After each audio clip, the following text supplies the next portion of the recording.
Just বিয়ে বাড়ি থেকে আসলাম, মানে 10 মিনিটের মধ্যে জাস্ট মেকআপ করেছি। আমি এসেছি তখন বাজে 11:45।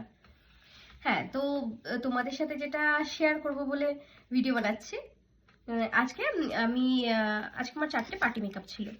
তো ওটা ছিল তোমার শ্যামনগরে।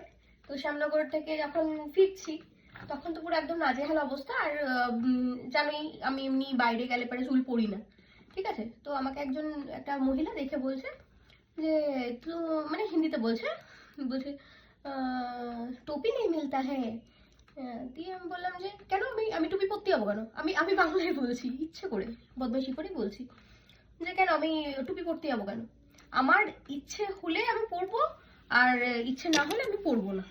আমি পুরো ডিরেক্ট এইভাবে বলেছি। দিয়ে বলছে না খারাপ ভাবে নিও না, মানে তখন বাংলায় বলছে যে না খারাপ ভাবে নিও না। আমি বলছি না খারাপ ভাবে নেওয়ার তো কোনো কিছু নেই, আমি এইভাবেই অভ্যস্ত।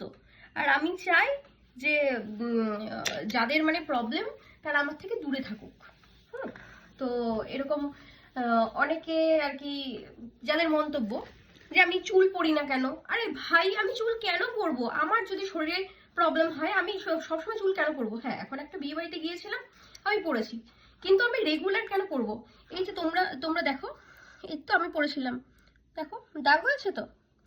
তো আমার শরীরে রক্ত চলাচল করবে কি করবে না সেটা তো আমি ভালো বুঝবো, তাই না, ওদের থেকে?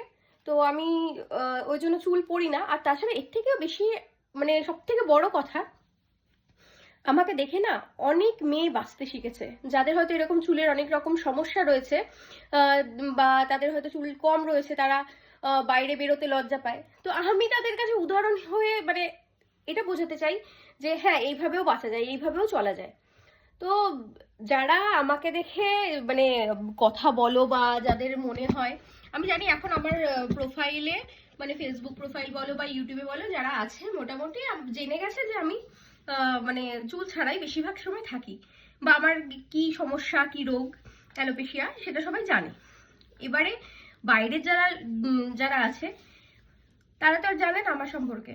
কিন্তু আমি তাদের কাছে একটাই, যখন কেউ আমাকে জিজ্ঞাসা করে আমি ডিরেক্ট বলি যে দেখুন আমার এই প্রবলেমের জন্য আমার এত বছর আগে, এখন আমার মানে 30 হতে চলেছে, মানে আমি 25শে জুলাই এই বছরে আসলে আমি 30-এ পড়বো।